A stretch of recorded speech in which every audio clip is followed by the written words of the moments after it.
estamos una vez más en modo incógnito y lo hacemos con alguien que me hace mucha ilusión charlar con él, un hombre que hace más de 40 años cambió completamente la formación en Canarias y que hoy sigue liderando la entidad educativa más importante de todo el archipiélago.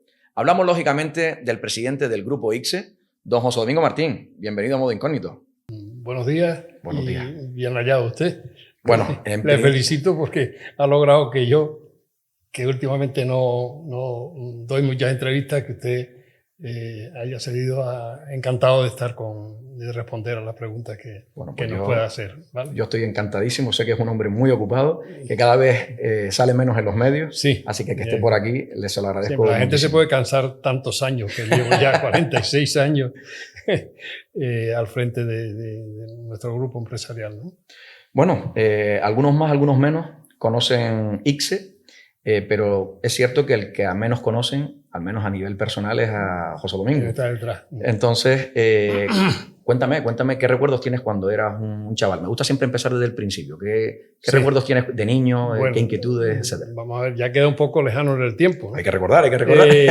Yo quisiera dividir la pregunta en dos etapas, porque de 1 a 12 años, que lo pasé en el pueblo, hay que situarnos en el contexto, digamos, del lugar y del cuándo. Yo soy el mayor de 8 hermanos, nací en el año 1945, ya ha quedado algún lugar, algún tiempo detrás. Fue finalizando la Segunda Guerra Mundial y en la etapa todavía, digamos, de la posguerra, con las dificultades económicas que teníamos. Entonces nací en un pueblito que se llama Mosaga. Curiosamente es un pueblo pequeño que pertenece a 2 municipios, que eso, en vez de ser un lujo, fue una dificultad, porque lo que hacían es que el pueblo se desarrollaba menos porque uno cargaba en el otro para que lo resolvieran. Entonces, en mi etapa, digo, de 1 a 12 años lo pasé en Mosaga, y a los 12 años cambió completamente, digamos, mi vida y marcó el futuro, porque fui a estudiar al seminario. O sea, en aquella época, en Lanzarote habían personas pudientes, o sea, que se unían además muy religiosas, y entonces aportaban becas para que aquellos alumnos o aquellos chiquillos que más o menos pudieran destacar un poco en la escuela y que no fueran ni muy mataperros, ni muy rebeldes, ni muy... poder invitarlos a que fueran al seminario. Entonces pues me lo propusieron a mí. Yo estaba me lo propusieron cuando tenía 10 años. Desde luego mi madre lo recibió con una gran alegría y satisfacción, porque claro, primero era uno menos que atender, porque además iba totalmente gratuito con los estudios, ¿no? Y además la estancia y el internado, ¿no? Y después también porque a mi madre le hacía mucha ilusión que tener un hijo cura. Piense que estamos en la época del nacionalcatolicismo, claro. O sea, donde el cura tenía una imagen de prestigio, de mucho poder. O sea, era el boticario y el alcalde, ¿no? De los pueblos, ¿no? Pero yo creo que también, pues, ella también se ha hecho la ilusión de ser la madre del cura, porque también gozaba de un prestigio. Entonces, mi madre, claro, con ocho hijos, pues vivió con muchas dificultades, con mucho trabajo, con mucho esfuerzo. Y yo creo que ella veía, a través del cura, la liberación de ella, y por lo tanto yo creo que quería que yo fuera cura, pero ella quería ser la madre del cura. Entonces, en mi etapa anterior, yo recuerdo que era un chico muy observador, escuchaba más que hablaba, y me entretenía mucho, sobre todo estudiando el comportamiento de los animales y demás, ¿no? O sea, fui, en ese sentido, digamos, una cierta singularidad con otros chicos del pueblo, ¿no? Ten en cuenta que allí nadie había estudiado carrera universitaria hasta que fui yo, ¿no? Entonces el seminario fue una oportunidad de poder estudiar, porque mis hermanos, los que me siguieron, los tres que me siguieron, no pudieron hacer estudio. Entonces el seminario fue sobre todo una oportunidad de salir del pueblo y poder estudiar otro nivel. Mi etapa en esta primera de niño fue una etapa feliz, con escasos recursos, pero bueno, como mi madre tenía una tienda, la tienda que llamaban de aceite y vinagre, que no era solo de aceite y vinagre. Había muchas más cosas, ¿verdad? Sí. Cubría todas las necesidades del pueblo, hasta medicinas vendía, ¿no? Qué bien. Y entonces esa tienda fue, diríamos, el centro de nuestra vida. O sea, porque vivíamos de eso, todos teníamos que trabajar. Estaba prácticamente abierta, yo creo que las 24 horas del día.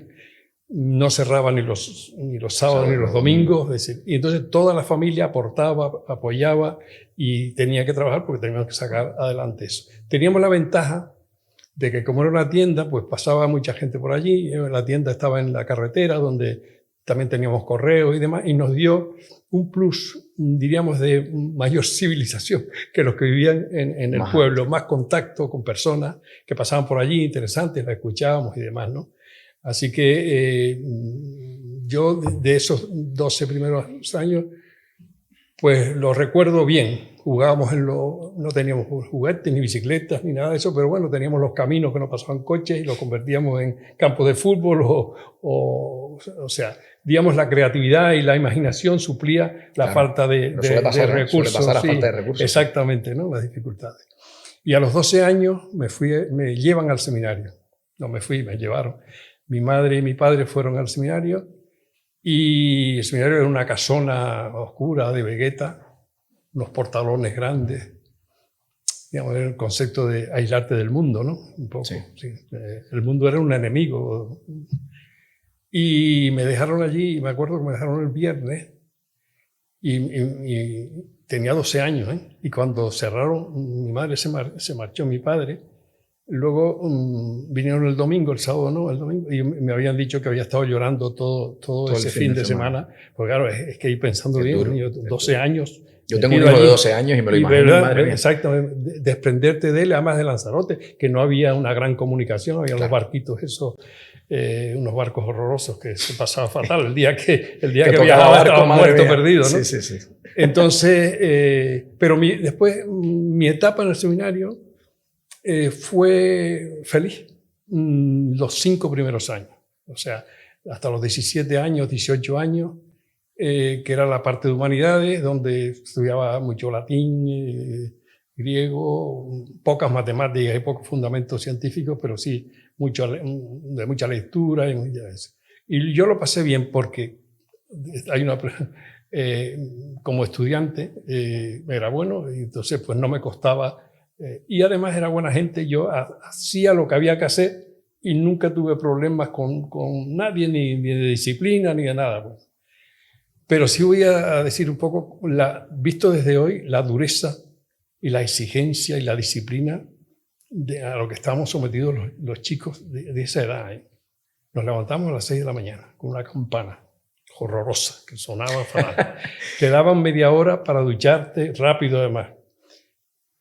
Durante todo ese proceso, después te ibas a la iglesia a meditar. Luego una misa, luego acción de gracias, y todo ese proceso, luego terminabas eso, ibas al comedor.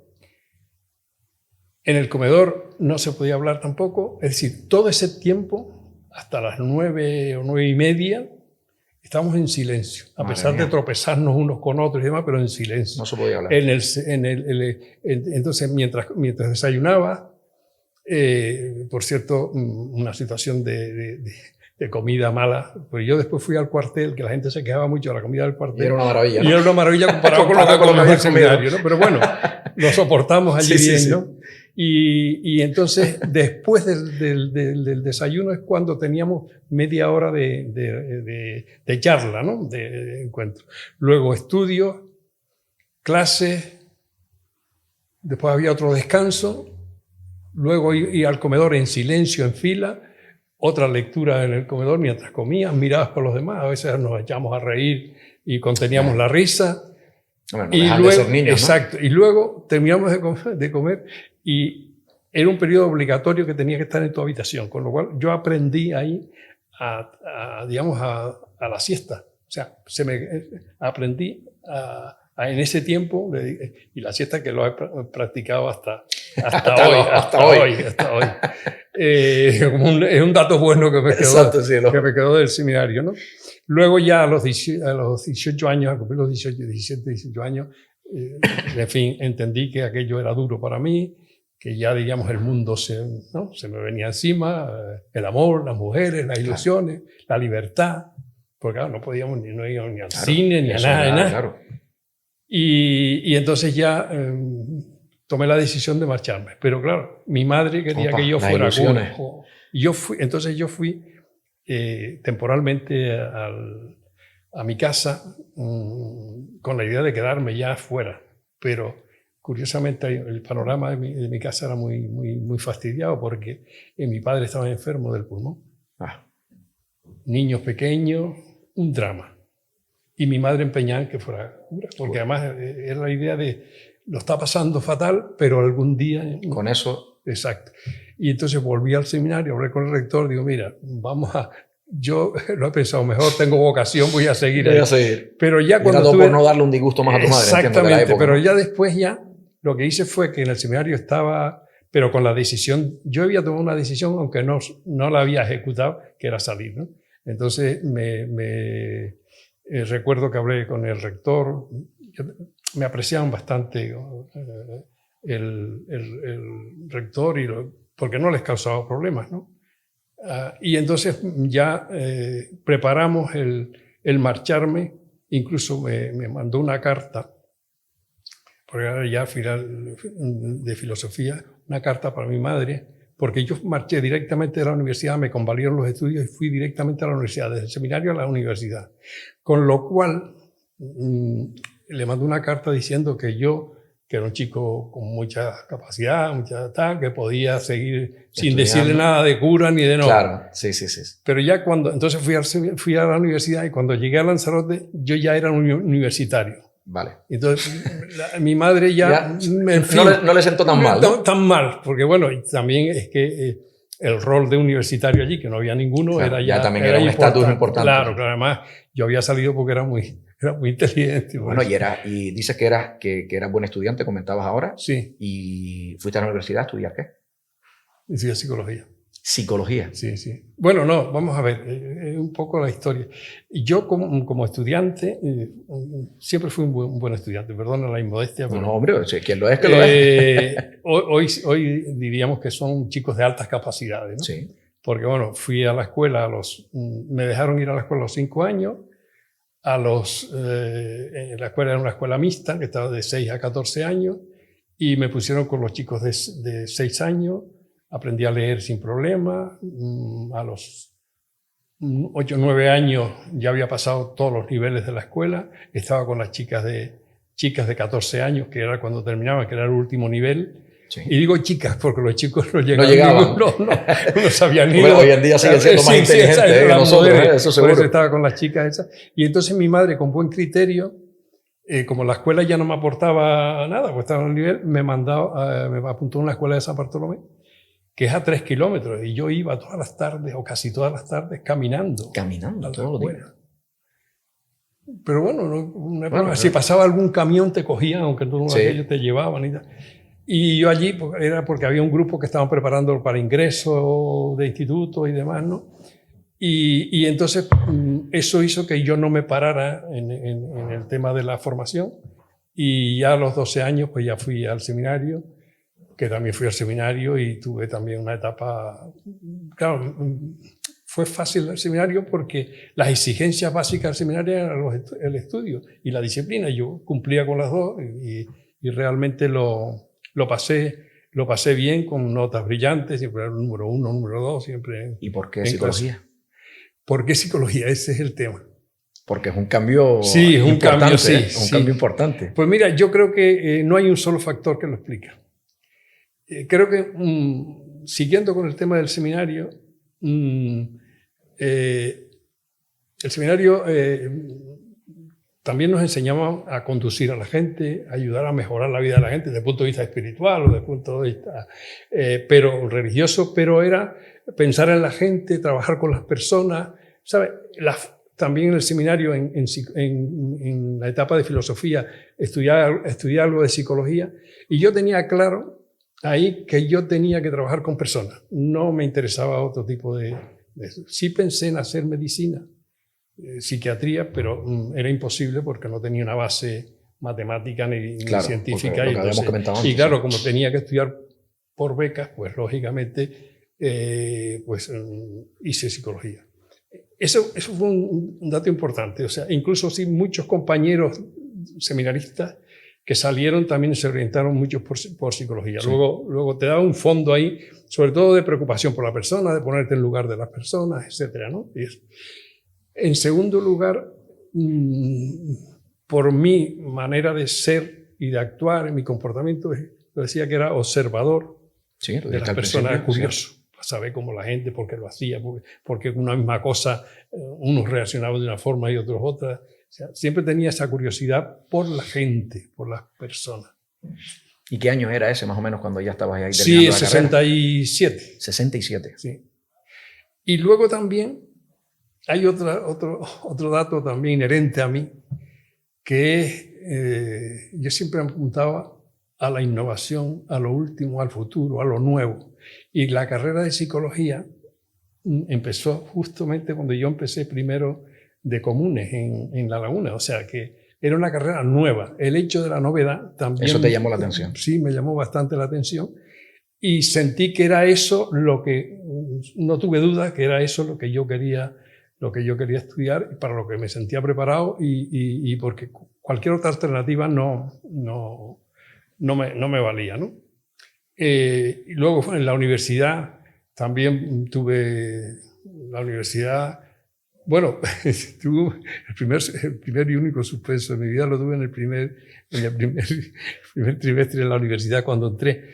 Porque claro, en el seminario estudiaba, pero no tanto. Claro. Y entonces en la universidad ya era otra cosa. Ya más el profesor, pero también te digo, no aprobaba ni el 40%. O sea, en aquella profesor época duro, ¿eh? Los profesores, ¿no? Es decir, alardeaban de suspender gente. Claro, o sea, claro. Y suspendieron 4, creo que fue, ¿no? O sea, digo, aquí es otra cosa y tendré que hay que esforzarse, ¿no? Además, sabía que tenía ¿verdad? Porque tenía necesidad de una beca, porque si no, no podía estudiar en La Laguna. Entonces estudié en La Laguna, no fui los 2 años, compaginaba con estudio y demás. Y el primer año fui en mayo y casi saqué el curso en un mes y medio. Joder. Y luego en segundo año empecé en enero y saqué buenas notas, incluso con alguna matrícula. Sí, que ya te pusiste ya... Y ya saqué la beca más importante de esa época, que el ministro de Trabajo, paternalista, sacó unas becas que llamaban becas salario, 1000 becas para toda España. ¿Y fuiste tú uno de los elegidos? Sí, yo fui uno. Madre mía. Claro, porque tenía el cuadro familiar, huérfano, mayor de 8 hermanos, claro. Ese cuadro, ¿no? Que bien ya dramatizado, eso suma. Ya claro, suma. Eso suma, sí. Y unas buenas notas, porque además antes las becas no eran para todo el mundo, la beca era casi un premio, era ¿sabes? Que te salía una media de notable, tenías que sacar y demás. Entonces mantuve la beca durante todos los 3 años de la universidad en Madrid y ya viví bien. Yo lo pasé mal los 2 primeros años hasta conseguir la beca, pero luego fue una beca sobrada. Además, a cualquier organismo que convocaba becas me presentaba y la sacaba. Y la sacaba. Sí, porque con ese cuadro estuve viviendo ahí. Y entonces en Madrid pues ya fue bien, fue suerte. Me saqué la beca del CEU, estudié en el CEU. Porque pusieron psicología empezaban con nosotros, entonces habían unos de pago y dieron también una serie de becas un poco para darle también nivel a la carrera, que saliera con cierta dimensión y allí tuve mucha suerte porque José Luis Pinillo, a lo mejor no le suena, fue premio Príncipe de Asturias, fue el padre de la psicología, era nuestro tutor. Era un lujo que teníamos, ¿no? Madre mía. Con 15. Y ya con él, pues ya diríamos, nos codeábamos con un nivel de preparación con unas oportunidades que no tenían los estudiantes de la universidad pública, ¿no? Claro. Y ya ahí fue curioso, porque fuimos a hacer prácticas en aquella época, que no la hacían casi nadie, pero nosotros sí logramos que fuimos a hacer prácticas en una empresa de psicología, y prácticas de psicólogo, ¿no? Tiempo de reacción, cosas. Entonces fui con varios compañeros, y mientras los compañeros, y yo también, se limitaron a hacer las prácticas, yo estudié cómo era la empresa, a qué se dedicaba, una empresa de psicología, una consultora, tenía psicología clínica, psicología empresarial y psicología pedagógica. Te estaban inspirando, ¿no? Eso es. Te estaba inspirando. Y entonces yo digo, esto en Canarias no hay, esto lo voy a hacer yo en Canarias. Eso fue en cuarto, fíjate, en cuarto de carrera. O sea, todavía no habías terminado la carrera, ya estabas ya pensando... No, ya estaba así. Estabas ya pensando lo que ibas a montar. Yo he sido siempre emprendedor, porque en el tiempo, cuando estaba en el seminario y en la universidad, yo asesoraba a mi familia en la creación de pequeños negocios, una granja, una gasolinera, también el teléfono, en fin. Sí, ha ido paralelo mis estudios con mi fuerza emprendedora, ¿no? Y entonces en quinto fuimos a la empresa esta, Tea Sego, me acuerdo perfectamente, que era la empresa de psicología, la consultora, tuvo un edificio que tenía el nombre arriba, ¿no? Y yo me dije allí, quinto de carrera, algún día tendré yo una empresa como esta. Y que ponga mi nombre en grande. Que mi nombre está ahí. Y está. Sí, señora. Por supuesto ha superado a Tea un rato. ¡Qué maravilla! Pero sí, para que veas que ha sido, diríamos, siempre emprendedor. Vinculado, siempre, pero va todo vinculado, ¿no? Sí, tu historia desde niño hasta hoy en día, o sea, casi estaba fabricando. Me ha acompañado, sí, esta doble dimensión. A lo mejor no soy un empresario al uso, pero sí que soy un emprendedor, un creador, y siempre voy un poco más allá, o sea, con la mirada larga puesta. Qué bien. Yo creo, me dicen que tengo un cierto don de ver por dónde van las cosas y dar siempre un poco el primero, ¿no? Y abrir camino, ¿no? Llega el año 79 y montas ICSE. Bueno, sí, no, pero termino en el 72. En el 72 terminé los estudios y todo ese trayecto la carrera, hasta sí. montar Y entonces la empresa. como ya en quinto habíamos hecho ya algunos peninos aquí de psicología en algunos colegios, yo ya venía con trabajo, ¿no? De unos colegios. Y entonces yo tenía muy claro que si en psicología, bueno, y en la vida, ¿no? Si quería, y esa es una frase que no la tenía esa frase exacta, pero sí la idea. Si quieres llegar pronto, vete solo, pero si quieres llegar lejos, vete acompañado. Efectivamente. Y entonces, desde el principio, yo empecé como psicólogo, pero ya invité a un par de chicas que eran psicólogos para crear un gabinete pequeño nosotros, ¿no? ¿Todo esto en Madrid o ya aquí? No, ya lo inscribimos en Madrid, pero ya lo estaban desarrollando aquí. Exactamente. Y pedagogos también tengo entendido, ¿no? Eran psicólogos y pedagogos. Y pedagogos también, sí, pedagogos también. Sí, el psicólogo y pedagogos eran rehabilitadores y demás. Y entonces, esos fueron los prolegómenos, los antecedentes del ICSE que lo monté en el 79. Pero entre 72 y 75 yo fundé el Gabinete Municipal de Psicopedagogía de Telde. En la época franquista, que no había ninguna, fue el primero de España. De España, sí. Sí, salió en los periódicos. Qué pena que no tenga yo el récord. Eso, oye, bueno, pues es interesante verlo. Luego, cuando tenía mi hijo José Luis, 2 años y medio por ahí, fui a buscar una guardería, un centro de educación infantil, y recorrí varios en Las Palmas y no había más que almacenes de aparcamientos de chicos. Digo, ¿cómo? Yo estudié psicología, no tengo un centro. Y entonces... ¿Y empezaste ya? Exacto, y creé un centro de psicología que se llama el Centro Preescolar Platero, que estuvo durante mucho tiempo allí, ahora está el Centro Brain. Y yo con una ingenuidad, porque llamé a 2 amigos psicólogos que estaban en paro o medio en paro, y como yo tenía mucho trabajo, pues le dije que lo hacemos juntos, ¿no? Pero sin establecer una sociedad, sin saber los límites y demás, ¿no? Y entonces me la jugaron. Entonces se unieron los 2, porque además bastaban la firma de 2, Y entonces pues ya me obligaron a marcharme, a pesar de que todo lo había construido yo, la publicidad la había hecho yo, el éxito total, el local lo había aportado yo. Pero fíjate, no hay mal que por bien no venga, porque mi proyecto era un centro de educación infantil para luego hacer un colegio, un centro de psicología aplicada, donde aprendía la casuística de los problemas, y un centro de formación. Y el éxito de la primera, que fue el centro de educación infantil, que a ellos les volvió un poco tal, pues hizo que se rompiera ese proyecto. Y entonces yo, a raíz de eso, monté el ICSE. Y ya con un propósito firme. Yo nunca más montaré una empresa con socios, sin haberlo. Y entonces, pues bueno, pues yo me alegro de que se rompiera ese proyecto. Porque fue la base. Exacto. De lo que eso hoy en día me llevó a hacer. Y ya como me dieron dinero, yo, digamos, las dificultades las tuve antes de. Es decir, en el 72, porque ¿qué dificultades tenía? Pues yo no tenía dinero. Mi familia me prestó mi hermano un dinero. La psicología no se conocía, por lo tanto tenías que vender. Fueron unos inicios duros. Duros. Sí, duro. Los inicios de psicólogo. Vender un poco eso, para qué servía, qué utilidad tenía.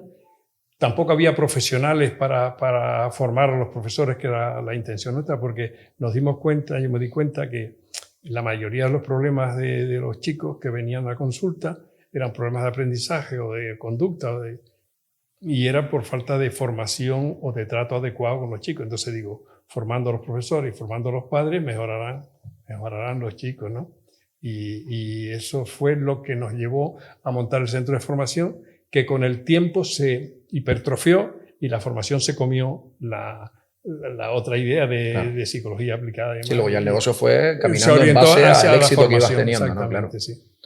Qué maravilla. Sí. Y en estos, más de 40 años que llevas dentro de ICSE, ¿has superado tus expectativas de lo que ibas 46. A conseguir o ya tenías en mente llegar 46, a lo que hoy en día 46 es años, 46 años. Sí, fue en septiembre del 79. Ha llovido, ¿eh? Sí, ha llovido algo. Que en la vida de una persona no es mucha cosa, pero en la vida de una empresa, sobre todo una empresa de formación, con todo lo que cambia, con todas las criterias. Y además, ¿superó tus expectativas o no? Siempre pensé en grande, ¿eh? Es verdad que... Hombre, ya habías pensado desde el cuarto de carrera, habías pensado lo de que era un edificio con un nombre. Exacto. Y hoy en día además, sí, siempre he sido ambicioso en eso. Pero yo creo que el reconocimiento y que he tenido ahora pues ha sido más de lo que yo esperaba. Pero sí que no es ajeno. Sí, no habías pensado en pequeño, habías ido en grande, lo que pasa es que ha sido esto demasiado grande. Siempre he pensado en grande. Sí. Entonces, bueno, pero mal del todo, entonces. No ha ido la cosa, ¿eh? No ha ido mal. O sea, en realidad, yo creo que la obra del ICSE es también la reputación que hay en la sociedad. O sea, la gente conoce al ICSE. Yo creo que hay pocas familias que no han tenido... ¿Sabes cuánto? Sí, directo o indirectamente han tenido 145.000 alumnos hemos tenido. Madre bien mía. De jornadas, bien de encuentros, es decir, que han pasado por nuestras aulas 145.000 alumnos de todas las islas, Porque nosotros después pusimos un centro en Tenerife, pero ya también hacíamos cursos en las islas en plan monográfico, talleres, jornadas, etcétera, ¿no? Y hemos hecho casi 8.000 acciones formativas. Se dice pronto, ¿eh? Que te llega por algún miembro de la familia, te llega. Sí, por un lado por otro tienes alguna vinculación. Por lo que yo recojo, nos consideran bien, en fin, no tienen, digamos, cierta amigabilidad con nosotros, ¿no? O sea, qué bien. Y bueno, siempre has defendido que la formación profesional ya no es solo el futuro, sino que es el presente. El presente. Esas personas que subestiman un poco la FP, ¿qué tienes que decirle a esos alumnos o a esos padres incluso que tal vez antes... Le tengo mucho que decir y digo muchas cosas sobre ese tema. Pues ¿qué tienes que decirlo? A ver, coméntame. Vamos a ver, yo en mi proyección tenía en mi mente construir una universidad. Pero sí, estuvimos hablando con universidades de la península para hacer eso. Pero luego estudiamos un poco lo que pasaba en Europa y realmente nos dimos cuenta que en Europa la formación profesional tenía mucha más demanda, o sea, los alumnos se orientaban más por la formación profesional, al menos como primer paso, que la propia universidad. Y ese convencimiento, digo, más que una universidad, crear una formación profesional de nivel y de prestigio, ¿no? La formación profesional que tiene el mismo rango, o sea, está en el mismo espacio que la universitaria, sí, o sea, es claro, educación superior, ¿no? Al menos sí, pero está visto como que es inferior, ¿no? Sí, sí, exacto, pero sí, porque está, yo creo que en el imaginario de la gente, de los padres, de los profesores, antes el que valía, ¿no? Lo que hablamos antes, ¿no? Exactamente. De que valía, un universitario tenía como un caché superior. Un caché superior, ¿no? Y eso todavía queda. Y yo tengo claro una cosa, o sea, si el chico que a los 17, 18 años se plantea el dilema, ¿qué camino coger? Si la universidad o la FP, yo le diría, si coges la universidad te puedes equivocar. Si vas por la FP no te equivocas. Primero porque la FP es corta, es práctica, tiene mayor inserción laboral,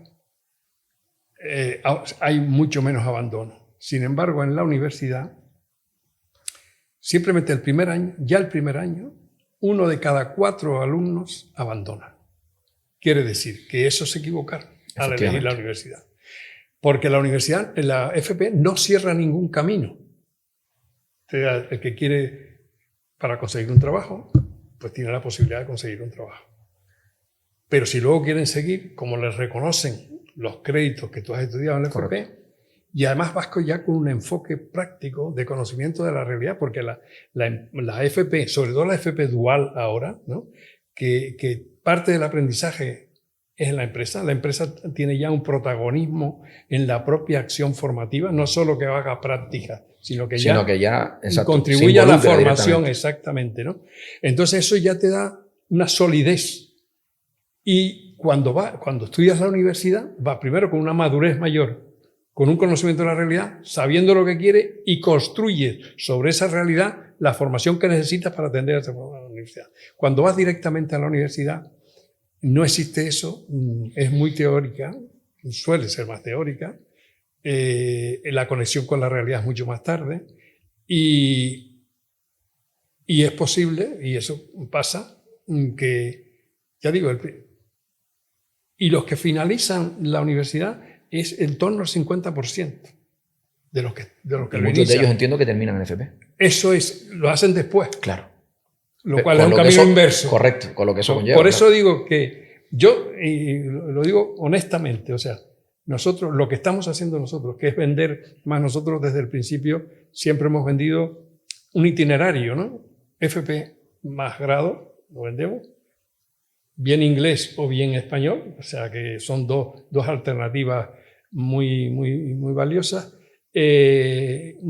Siempre hemos defendido eso porque entendemos, y además no es que sea una cosa muy original nuestra, pero en Alemania, sabes que lo que estudia ingeniería tiene que ser primero mecánica. Correcto, sí, tengo familia en Alemania precisamente. Sí, y ese es el camino. Por lo tanto, yo sigo defendiendo como que es la mejor opción. La hagan con nosotros o con quien sea. La FP es más seguro que la COA. Si tienen dudas, hagan FP. Que además, también me encontraba, no, es que yo quiero para mi hijo lo mejor, pensando que lo mejor la universidad se equivoca. Es ahí donde está un poquito el problema. Claro. ¿Sabes cuánto? El porcentaje diríamos, de inserción es, en la universidad es en torno al 50%. Y en la otra está entre 70 y 80%. O sea, no tiene comparación. Porque además la sociedad, las empresas lo que necesitan es mano de obra, mientras que la universidad es más para ciertos líderes, ¿no? GFD, pero la gran masa, y sobre todo porque no cierra el camino. Son 2 años que madura y luego si ya te convalidan 1 año o 1 año y medio convalidamos nosotros, las empresas con las universidades, ya con 3 años, con 2 años y medio más, ya tienes ciclo y grado. Imagínate tú que no vale más que ir directamente a la universidad. Es que de verdad, yo se lo digo porque creo honestamente Si mi hijo hoy lo tuviera, pues de esa edad, ese era el camino que cogían, ¿no? Y a nivel digital, ¿de qué estamos hablando dentro de ICSE que hayas, digamos, en los últimos años implementado? O sea, bueno, yo te diré que eso que te decía, que siempre estaba en el lado de la innovación, desde el año 85 o 80 y pico, cuando los ordenadores personales y demás, nosotros empezamos a dar clases de informática de usuarios, ¿no? E incluso llegué, y ahí me equivoqué, a importar de Corea ordenadores. ¿Sí? Sí, pero ahí me equivoqué. Ahí sí que patiné. No fue bien la cosa, ¿no? No me fue nada bien, porque era tal la evolución de la que se quedaban obsoletos. Totalmente. Cuando llegaban ya estaban en otra fase, ¿no? Qué barbaridad. Pero siempre. Y nosotros el tema digital lo hemos, y hablo yo que soy de la era analógica, ¿no? Soy de la generación analógica. Pero ya veías el futuro, que siempre fuiste un adelantado. Soy un inmigrante digital. Pero nosotros, paralelamente a la formación presencial, impartíamos también, utilizábamos plataformas y demás con eso. Entonces, cuando en la pandemia, el confinamiento, que salió de un día para otro, cerraron, nosotros fue a mitad de curso, tenemos unos 500, 600 alumnos. Claro, esto fue en marzo. En marzo, exacto. Y entonces nosotros en 24 horas, no, 48 horas, pasamos de la formación presencial a la formación virtual síncrona, ¿no? O sea, simultánea y sin problema lo hacemos. Y nosotros en el tema virtual ahora mismo estamos implementándola, ¿no? O sea, porque primero que eso va a tal velocidad que hoy, ¿no? Ya te quedas... Sí, te vas quedando atrás. Atrás, tienes ¿no? que ir a tope. Sí. Y entonces, pues, en la revolución, sobre todo el tema del iPhone, ¿no? Que fue, diríamos, ¿no? 2007. Sí, eso 2007 fue una locura. Exactamente, cambió totalmente, radical. Yo diría que el segundo paso después de la revolución industrial había que situar en eso. Y el tercer hito es el de noviembre del 22, cuando aparece el ChatGPT, que la inteligencia artificial se puso al alcance de todo el mundo. Es decir, se democratizó, se socializó la inteligencia artificial, que no solo te influye en los estudios, en la empresa, sino en tu propia vida. Correcto. Ya hoy es una herramienta fundamental y que en educación va a suponer y tiene que suponer un cambio de paradigma total. O sea, hay que replantear todo lo que se está estudiando, los alumnos. En cuanto a contenido, ya no hay que gastar tanto tiempo en estudiar contenido, cargas aquello, cuando la tienes a golpe de clip, la información. Y lo que hay que crear es precisamente un tema que nosotros sí que eso lo estamos trabajando, de la humanización de la tecnología y la inteligencia artificial, que sea para implementar o para mejorar a las personas, pero no para sustituirlas, eliminarlas o decidir por ellas. O sea, la tecnología tiene que ser un arma o un instrumento para mejorar la propia persona, ¿no? Entonces, ese es un poco donde nosotros estamos incidiendo y trabajando. Y estamos preparando la formación virtual, que además te permite salir de nuestra frontera. Nosotros este año iniciamos una formación online con 102 extranjeros que están en toda España, haciendo prácticas en los colegios privados de España, sí, de 20 países, y nosotros la estamos impartiendo desde aquí. Qué bien. Nos eligieron a nosotros, porque sí, se informaron. Bueno. Nuestro centro es un centro de mucho nivel y reconocimiento fuera. Nosotros ocupamos en el ranking de los mejores centros privados de FP. De hecho, hay una noticia que ha salido hace poquito, sí. que he leído en la prensa, de que parece ser de que desde fuera todavía hay un reconocimiento más. Es una noticia muy fresquita, ¿no? Ah, sí, de ayer. ¿De ayer? Bueno, pues ponnos al día. No, de ayer fue del lunes, pero salió ayer. Ponnos al día. Sí, bueno, vamos a ver, nosotros... bueno, salió en 2 páginas del periódico, en todos los periódicos de las islas salió. Nosotros llevamos 10 años mandando alumnos a la Universidad de George St. John, ¿no? de York, de la ciudad de York. alrededor de una media de 20 alumnos por año, ¿no? Este año mandamos 25 alumnos de distintas especialidades. Y entonces los alumnos, fíjate, además eso es un reconocimiento de la universidad hacia nosotros, de que admite que los alumnos con 2 años de FP superior y un año más, un solo año más, tienen el grado de inglés. Qué bien. Oficial, con validez en todo el espacio europeo de educación superior.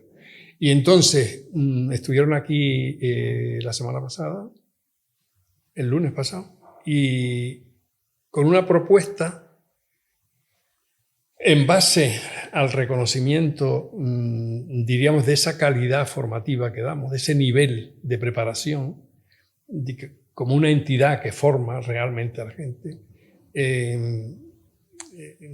digamos, han tenido la iniciativa, la decisión de salir del Brexit, o sea, salir fuera y montar un centro universitario aquí, en Canarias, y han elegido el ICSE como la primera sede de la universidad en Europa, de tal forma que nosotros tenemos el encargo de dar formación aquí, pero también formación para Europa. Para toda Europa.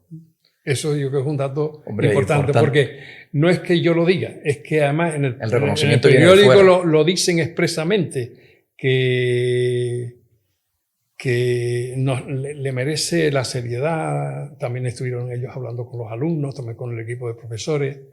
Casualmente también en la reunión estuvieron el viceconsejero de FP y el viceconsejero de universidades, apoyando esta iniciativa, que era buena no solo para el ICSE, por supuesto, claro, que lo es, pero también para Canarias. Para toda Canarias, para Canarias, porque nos ponen en el mapa, ¿me entiendes? En el tema de formación profesional. Y eso pues hace que yo me sienta bien, ¿me entiendes? ¿No? Que me sienta bien. Sí, que me llegue este reconocimiento. No es, o sea, ha sido... Quizás algún golpe de suerte he tenido. Sí, puede haber, pero bueno, la suerte también. Hay que trabajarla, por supuesto, y nos encontrar preparados, ¿no? Entonces, yo me siento bien porque me siento objetivamente desde fuera valorado, desde una universidad, de unas mejores universidades del norte de Inglaterra, ¿no? Que digan eso públicamente. Joder. Pues eso es... Bueno, también... Y lo dijeron lo vieron muy bien, delante de los dos viceconsejeros. Claro. Pero a su vez los viceconsejeros también hablaron delante de ellos muy bien del ICSE, con lo cual... Sí, que se retroalimentó todo perfecto, ¿no? Fue una maravilla, ¿no? Feliz me sentí allí. Bueno, también tengo entendido de que recientemente, hace unas fechas, le dieron un reconocimiento del sello FQM 600, ¿no? Que para el que no lo sepa, es un reconocimiento a la excelencia. Sí, exactamente. Que se da en Europa, que es el club europeo, sí, es el más prestigioso Club de Excelencia Europeo de la calidad, y nos alcanzamos la puntuación, porque es FQM más 100, más 200, más 300, pero 500 ya es, pero 600 son poco lo que llegamos. El primer centro formativo de Canarias. Pues mira, lo que siento es un reconocimiento, la validación de un sistema que lo llevamos bien, de que mi equipo funciona bien. Estuvo una frase que me gustó mucho. Estuvo el director para España del Club de Excelencia Europeo, que vino a entregarnos el galardón que me dijeron que no era un galardón, sino era un sello, ¿no? Un reconocimiento, correcto, una validación de algo que nosotros hacemos, que ellos no aportaban nada. Y me dijo una cosa que me gustó, que el ICSE era una empresa con alma. ¿Verdad? Eso. Y es porque la persona es el centro de nuestro, que da sentido a nuestro trabajo. Que es el alumno al final. El alumno, el profesor, los padres, todos los grupos de interés, nuestro personal. Y eso es una impronta que nace desde la psicología. O sea, mi empresa se diferencia de otras porque...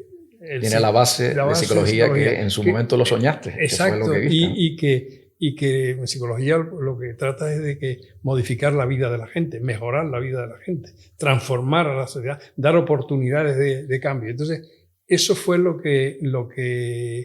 quizás lo que distingue a nuestro centro de otros centros, ¿no? Y a principio de año pues hubo también un acontecimiento importante de que fue una alianza de ICSE con el grupo Satocan, sí. Una de las empresas más importantes de Canarias también. Sí, de las Eso que... Bueno, primero que para nosotros es un halago, es decir, supuesto, es un reconocimiento, o sea, que vayas de la mano, ¿no? Vayas de la mano. Una gran empresa de ese nivel también, ¿no? Bueno, pero creo que también es recíproco, ¿no? Creo que también ICSE, sí. que el grupo... Un grupo tan grande es el mejor grupo con el que nosotros pudiéramos establecer la alianza. Entonces, porque también tiene... Nosotros estudiamos al grupo también, ¿no? Porque... ¿Y qué nos da? Pues primero un reconocimiento, ¿no? Habla bien de ellos porque indica que la formación comienza a ser preocupación también de los empresarios, ¿no? O sea, invertir en formación. Nos da una solidez económica. Resuelve un poco porque, claro, yo tengo que estar pensando ya en el futuro del ICSE, ¿no? Claro. Entonces, eso me da un respaldo para continuar. De que la marca continúa. Y no solo eso, sino para seguir creciendo. Claro. O sea que... Sí, que hay proyectos que hace falta esa alianza, ¿no? Para llevarlos a cabo. Tengo algunos proyectos pendientes de ejecutar. Entonces, y sobre todo porque el mundo empresarial debe tener voz ante la educación y la formación. O sea, no se puede programar la formación profesional y la universitaria desde un despacho, desde unos cátedros. Por desgracia en muchos sectores es así, no solo la educación. Es desde la empresa. La empresa tiene que decir por dónde y entonces, bueno, que haya un grupo empresarial potente, además relacionado con otras empresas, es para nosotros también un paso muy importante. Y yo me siento muy cómodo con ellos porque, bueno, realmente es que ellos han ido por nosotros por cómo somos nosotros. Entonces nos dejan seguir siendo claro. Nosotros. Bueno, siempre has defendido de que la educación tiene que ir muy ligada al mercado laboral. Evidente. ¿Crees que Canarias está preparada realmente para esa vinculación real? Bueno, preparada del todo no está. No, pero está ya con conciencia. Es decir, hay por una parte, en las administraciones educativas, sí ya necesariamente con la imposición ya y la obligatoriedad de implantar ya la FP dual, necesariamente tiene que dialogar con las empresas. Claro. ¿No? Y por lo tanto ese paso se ha dado. ¿En qué medida se ha dado? Porque la norma lo manda. Bueno, pero por algo hay que empezar. Y también desde las empresas, porque las empresas se dan cuenta que no tienen personal cualificado, no tienen mano de obra adecuada. Entonces ya salen de la propia empresa, invierten en la formación de los posibles candidatos para trabajar con ellos. Por lo tanto, está, diríamos, una fase de conciencia de que eso es fundamental. Pero todavía, sí va, y sobre todo en las universidades, ¿no? O sea, y en centros también. El factor empresa no ha entrado en los colegios, no ha entrado todavía en la universidad plenamente. O sea, se sigue estudiando para sí, con programas que empiezan y terminan en sí mismos, por la endogamia de la universidad. Y también yo creo que aquí en Canarias hay un problema, y es que la FP pública es demasiado extensa, o sea, es casi monopolio. Ya. La FP privada tiene poco recorrido aquí, digamos, muy distinta a lo que pasa en la península, donde el 34% de la FP de España, la media es FP privada, el 34%. Aquí el 10%. Madre mía. Entonces, claro, un trecho.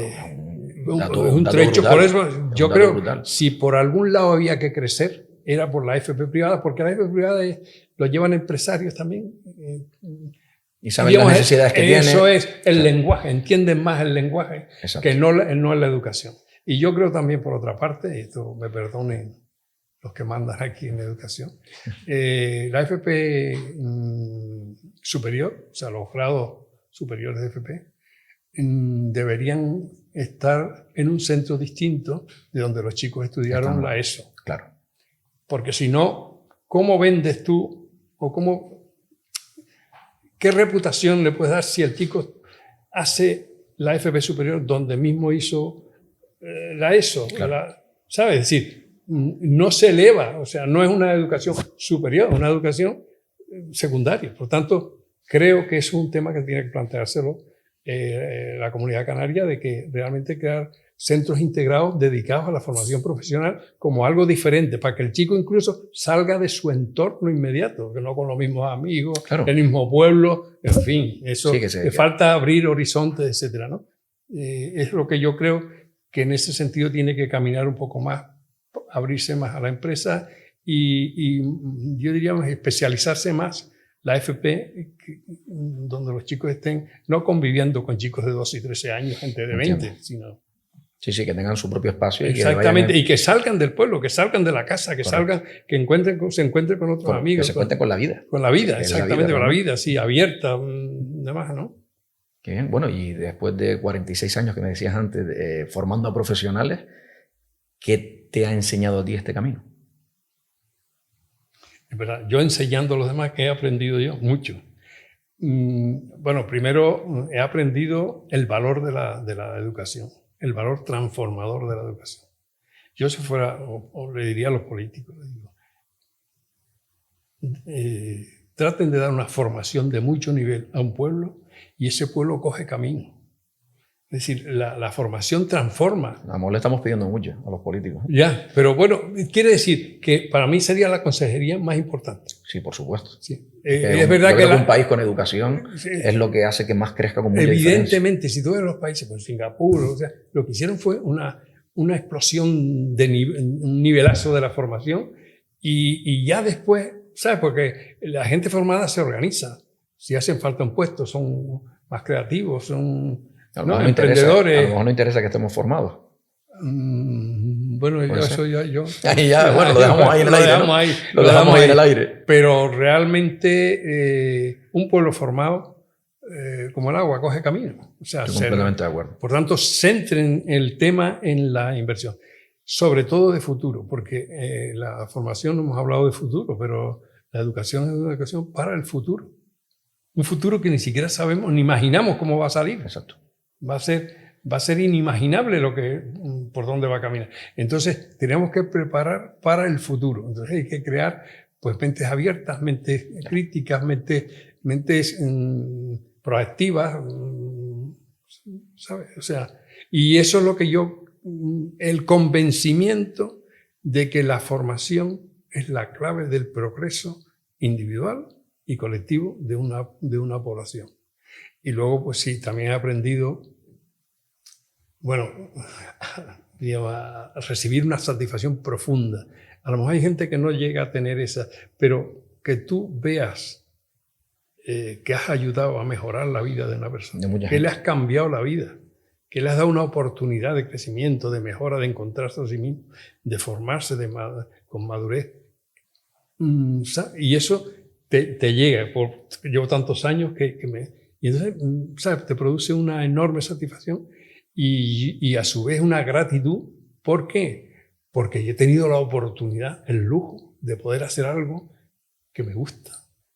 Que no todo el mundo, todo el mundo puede decirlo. No. Hay gente que no llega. Yo me acuerdo que el otro día me decía pero bueno, tú no estás aquí para ganar dinero. Y pues como primero, ¿no? O sea, el dinero te viene después, porque yo me ha llegado, pero claro. Después. Claro. Pero mi objetivo es mejorar la vida de la gente. Y sigue siendo, y es lo que me mantiene actualmente, que yo ya tengo edad para jubilarme, ¿no? Pero lo que me mantiene es precisamente el poder ayudar a la gente. Qué bien. Bueno, José Domingo, pues ya conocemos un poquito más de ICSE, un poquito más de a ti como persona, todos estos logros que has conseguido durante todos estos años. Ahora me gustaría, una parte del podcast que me gusta mucho, que es un pequeño juego que nos hemos inventado aquí. Y te lo pongo... ¿Juegos trampa, no? Bueno, ahí ya me lo dirás después. En principio, la parte del juego simplemente se llama sí, no o no me mojo. Dentro de este juego te voy a hacer 20 preguntas en las que simplemente puedes contar sí o no. Y el no me mojo tiene 3 oportunidades para utilizarla. Vale. Ya veremos si la utiliza o no. No te quiero meter presión, pero los anteriores invitados del podcast no utilizaron ninguna vez el comodín. Pero bueno, el no me mojo está ahí para utilizarlo. Y bueno, cuando terminen las 20 preguntas, en base a tus respuestas, pues cogeré una para que me la matices un poco de ese sí o no. Así que vamos viendo, ¿vale? Empezamos. Si no o no me mojo. Bueno, vamos a ir leyendo las preguntas. Las tengo por aquí anotadas. Y cuando quieras, ¿estás preparado? Sí. Venga, vamos a empezar, ¿vale? Te las voy leyendo. ¿Te consideras más psicólogo que empresario? Sí. ¿Has tenido que tomar decisiones que no te dejaron dormir? Sí. ¿Crees que el éxito se aprende? Perdón, ¿crees que del éxito se aprende? También, sí. ¿Sí o no? Sí. Venga. ¿Has perdido amigos por tu dedicación al trabajo? No. ¿Te cuesta delegar? No, no me cuesta. ¿Hay que ser exigente para que un equipo funcione? Sí. ¿En estos últimos años has pensado en retirarte por completo? No. ¿Crees que en Canarias se valora de verdad la educación? Ahí te he puesto un apuro, ¿eh? Voy a decir no me mojo. Venga. ¿El sistema educativo español está obsoleto? Sí. ¿Te han copiado alguna vez una idea? Sí. ¿Tienes más paciencia en el trabajo que en casa? Sí. ¿Te consideras un jefe duro? No. ¿Has tenido que decir no a una gran oportunidad empresarial que luego te arrepentiste? Sí, alguna vez. ¿Eres de los que revisan el correo incluso en vacaciones? Sí. Sí. ¿Te han ofrecido alguna vez un puesto político? Sí. ¿Te gustaría tener menos responsabilidades por un tiempo? Sí. ¿Consideras que el mercado castiga más la honestidad que el vender humo? No. ¿Has tenido un alumno o empleado que te haya sorprendido más de lo esperado? Sí. ¿Tus ideas políticas te han causado alguna discusión casi irreconciliable? No. Si pudieras volver al pasado, ¿montarías ICSE exactamente de la misma manera otra vez? Sí. Bueno, pues ya hemos utilizado ya solamente un comodín, así que estás dentro de las reglas del juego. Y bueno, una de las que tengo por aquí anotadas de tu respuesta. No voy a preguntarte la de no me mojo, ¿vale? Para no meterte en un aprieto, que fue la única que dijiste, que en este caso creo que fue la de ¿crees que en Canarias se valora de verdad la educación? Y dijiste no me mojo, así que esa no te la voy a hacer que la matices, porque si no te estarías mojando. Pero me gustó la de ¿el sistema educativo español está obsoleto? Y dijiste que sí. ¿Por qué? ¿Por qué lo consideras, José Domingo? Bueno, primero, ahí sí... Puedes matizar lo que quieras. O sea, en primer lugar, si lo comparamos con los sistemas, por ejemplo, nosotros conocemos el modelo anglosajón, ¿Sí? Está muy desfasado. A años luz, ¿no? Es un sistema muy volcado en sí mismo, casi autista. O sea, no es de respuesta. Si vamos en las instalaciones donde se dan son instalaciones del pasado, es decir, yo creo que si viene un señor antiguo de hace 100 años o lo que sea, lo que más reconocería sería unas aulas, ¿no? Unas aulas. Sí. O sea, sí, no están en el futuro. Qué barbaridad. Sí, que a veces parece que el futuro es simplemente poner una a pantalla. A nivel normativo sí se ha mejorado la norma, pero sin una preparación, sin un convencimiento, sino como una imposición. Yo creo que el sistema educativo en todos los niveles es francamente mejorable en España. Pues bueno, no puedo estar más de acuerdo. Sí, es verdad que muchas veces, como te comentaba hace un momento, parece que es poner simplemente una pantalla en el aula o un proyector y ya estamos modernizados. No, hay muchas cosas que hay que mejorar. ¿no? Y además hay aprendizaje obsoleto, hay contenidos que no hace falta insistir, yo diríamos, estudios digamos, alargados innecesariamente. En fin, hay... Sí, y a lo mejor cosas del día a día que no se enseñan tampoco, ¿no? Exacto, eso es, o sea, que sacrifican o restan formación actual de respuestas a situaciones, incluso de situaciones personales, de la vida, de la empresa, no enseñan prácticamente. No, simplemente saber leer una nómina. Exactamente, la nómina. Una declaración de la renta. Exactamente, ¿no? O sea, esa cultura útil no está porque probablemente los profesores van directamente del sistema educativo, es decir, empezaron en educación infantil en la universidad y vuelven a dar clases sin pasar por la realidad y por la vida. Claro. Y eso resta mucho y se nota mucho en la...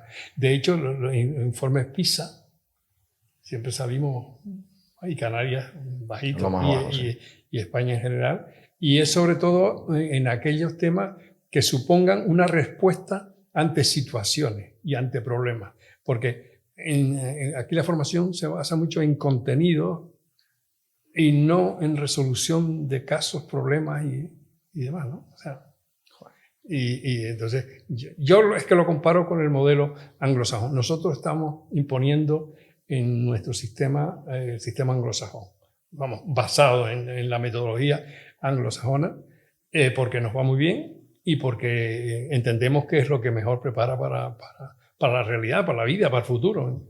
¿Sí? Pues así es. Pues, José Domingo, también en nuestro podcast, nuestros anteriores invitados siempre dejan un mensajito. En este caso, nuestro anterior invitado fue Ariel Ortega, de Café Ortega, y nos dejó un vídeo con una pregunta, y a ver si eres capaz de contestarla. Te voy a dejar la tablet, simplemente aprieta por ahí el play. ¿Qué cosas estás haciendo en tu día a día por el bien de Canarias? Hemos hablado de algunas cosas. Hemos hablado de algunas cosas de eso, pero... Yo creo que sí, casi al día a día. No hay día que no tenga un pensamiento de hacer algo por Canarias a través del instrumento que nosotros hacemos, que es la formación y la educación. O sea, entendemos que estamos aportando valor y oportunidad a la gente de Canarias. O sea, y yo creo que algún granito de arena hemos puesto para mejorar la formación en Canarias. Porque además nosotros hemos formado sobre todo a los profesores, que eso tiene un efecto multiplicador. Por supuesto, que es lo que hablamos hace un momento, de que la base de los profesores ya... Claro. Pues muy bien. Bueno, pues después de todas las preguntas que le he hecho durante toda la entrevista aquí en el podcast, pues siempre me gusta que el invitado sea el último que haga la pregunta. Así que no sé si tienes alguna pregunta. Efectivamente, oye, que menos, ¿no? Bueno, yo en una empresa como esta, que es una empresa de tecnología, de puntera y demás, simplemente, más que una pregunta, es pedir un mensaje o un consejo para nuestros alumnos que están estudiando, que están con la tecnología, ¿qué deben tener en cuenta a la hora de utilizar la tecnología? ¿La tecnología sobre qué, por ejemplo? No, por ejemplo, centrándonos en la IA. Por ejemplo, la inteligencia artificial. La inteligencia artificial. Bueno, pues enfocándolo un poco a la educación, ¿no? que es lo que llevamos hablando todo este rato, creo que no solo es el alumno, creo que también es el profesorado. Primero, lo que diría es que el que le tenga un poco de miedo a la IA, que se le quite, ¿no? Porque creo que la IA no viene a sustituir la educación, sino que viene a potenciarla. Con respecto a los alumnos, pues sí le diría que la utilicen sobre todo para ayudar a aprender más rápido. Sobre todo cuando algún alumno puede tener algo de colapso por un momento mental, que no le salen las ideas, pues a lo mejor se puede apoyar, pero lógicamente sin dejar que piensen por él, ¿no? Que ellos sigan evolucionando, pero que, oye, tener un apoyo pues siempre viene bien. A nivel profesorado también lo veo, de que creo que el trabajo más tedioso o el trabajo más, no sé cómo decirlo, un trabajo que requiera de muchas horas al día, la inteligencia artificial le puede restar muchísimas horas de trabajo y lo puede dedicar pues a acompañar, a formar y a potenciar a sus alumnos. Sí. En definitiva, creo que la inteligencia artificial es muy importante, que es renovarse o morir, ¿vale? Pero creo que es muy importante y sobre todo creo que el que junte el talento con este tipo de herramientas tiene un futuro, y no muy lejano, un futuro inmediato, brillante. Así que creo que por ahí, si te vale la respuesta. No, me vale bastante. Es decir, no es defenderse de, no es luchar contra, correcto, es hombro con hombro. Incorporarlo como una herramienta que te haga crecer a ti. Por supuesto. Ese es un poco. Y que, diríamos, la dirección y la decisión y todo eso sea neto. Vale, estamos en ese camino, ¿no? En ese camino. Pues encantado. Don José Domingo, lo he pasado bien. Yo me alegro mucho. Vale. Muchísimas gracias de verdad por estar aquí. Vale, es un placer de verdad haberte escuchado. Mérito tuyo, que insististe. Sí. Oye, ahí he estado, pico pala. Muy bien. Así que nada, de verdad, muchísimas gracias. Pues nada, encantado. Señor, muchísimas gracias. Muy bien. Pues bueno, hasta aquí el episodio de hoy. Gracias por estar ahí como siempre. Espero que les haya gustado el podcast de hoy. Y nada, nos vemos en el próximo episodio de Modo Incógnito.